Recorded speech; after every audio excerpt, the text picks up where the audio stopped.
At what point does something become an image that you choose to make it one? It's all about the decision to choose it as one, rather than it necessarily presenting itself as one, I suppose. And so the garden, I was in the garden a lot, and it was kind of interesting because it is this site where you're constantly shaping and forming things, and you know, trying to control and contrive imagery in a way, and it seemed to be presenting itself as a site, as a potential subject. Deciding to give attention to this, that point of attention giving, that point of like directing your attention to something. So to do it physically in the piece makes sense, and in other pieces things have happened in front of the camera which have kind of called attention to that on some other level. Mm-hmm. And painting does that as well. I mean, there's this just the act of painting is this kind of body making a mark kind of act, which is, I think, similar in a funny way to holding the mirror.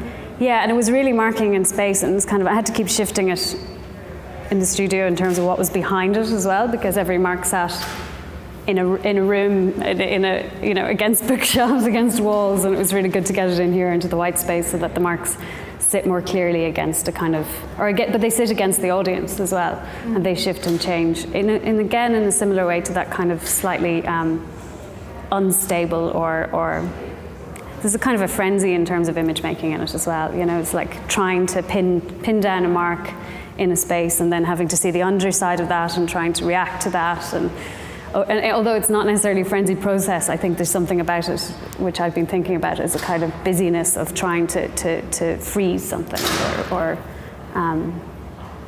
definitively say, give a mark.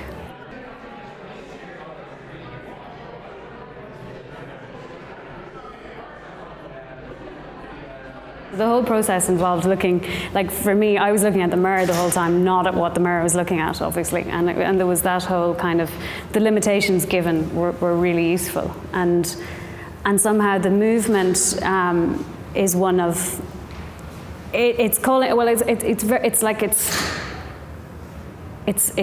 judgery because the body's breathing, because, you know, it's impossible to hold it still. So it's kind of that unsettled, lingering gaze. I don't know, it's calling attention to attention and how you might shift it and move it and try to control it.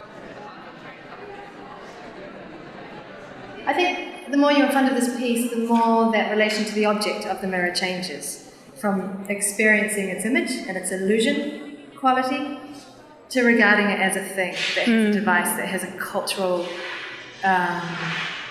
context to it, that has fables and myth and folklore all woven around it if you choose to see it in that way. It was revealing things to me. That was the point. That's the point in a way, because it's like I knew that garden really well, but I didn't know it at all when I started doing this, because I didn't know it as an image. And it wasn't an image until I produced it as an image. And then it stopped being a garden.